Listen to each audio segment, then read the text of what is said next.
జై దుర్గా భవాని. ఈరోజు దుర్గమ్మ సందేశం ఏంటి అంటే, ఒక్కసారి ఈ అమ్మను తలుచుకొని నా పాదాలను కానీ నా నుదుటిన ఉన్న కుంకుమని కానీ తాకు. నీ జీవితంలో ఎలాంటి శుభవార్త వినబోతున్నావో, నీ భవిష్యత్తు ఎలా ఉండబోతుందో ఇలా అన్నీ కూడా స్పష్టంగా ఈ దుర్గమ్మ మాటలోనే తెలుసుకో అని ఈరోజు దుర్గమ్మ ఒక సందేశాన్ని తీసుకొచ్చేసారండి. అమ్మ సందేశం ఏంటో తెలుసుకోబోయే ముందు, అమ్మ మాటలు వెనుకున్న ఆంతర్యం ఏంటో తెలుసుకోబోయే ముందు, తెలుసుకోవాలంటే ఖచ్చితంగా నేను ఒక లాంగ్ వీడియో చేసి మన ఛానల్లో పోస్ట్ చేస్తున్నాను. ఎవరైనా చూడడం అంటే ఒకసారి చెక్ చేయండి. అంతకన్నా ముందుగా మనకు బాగా తెలిసిన గురువుగారు ఉన్నారు, గురువుగారు సుబ్రహ్మణ్యం రాజు గారు. ఈ గురువుగారు స్త్రీ పురుష వశీకరణం 100% చేస్తారు. అలానే మీ జీవితంలో ఉన్న ఎలాంటి సమస్యలకైనా సరే గురువుగారు వెంటనే జ్యోతిష్యం చెప్తారు. ఈ గురువుగారు ఇప్పటి వరకు అందరికీ చెప్పినట్లుగా జరిగిందంటే ఇంకా కూడా జరుగుతూనే ఉంది. మనం గురువుగారిని కాంటాక్ట్ అవ్వాల్సిన ఫోన్ నెంబర్ నేను స్క్రీన్ మీద చూపిస్తున్నాను కదండి, 9014390895. ఈ నెంబర్కి కాల్ చేయండి, గురువుగారిని కాంటాక్ట్ అవ్వండి.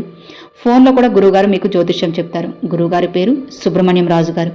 ఒక్కసారి నమ్మకంతో గురువుగారిని కాంటాక్ట్ అయ్యారంటే మీకున్న సమస్య ఏదైనా సరే, అది చిన్నది పెద్దది ఏదైనా సరే వెంటనే పరిష్కారం దొరుకుతుంది. ఒక్కసారి నమ్మకంతో గురువుగారిని కాంటాక్ట్ అవ్వండి. జై దుర్గా భవాని.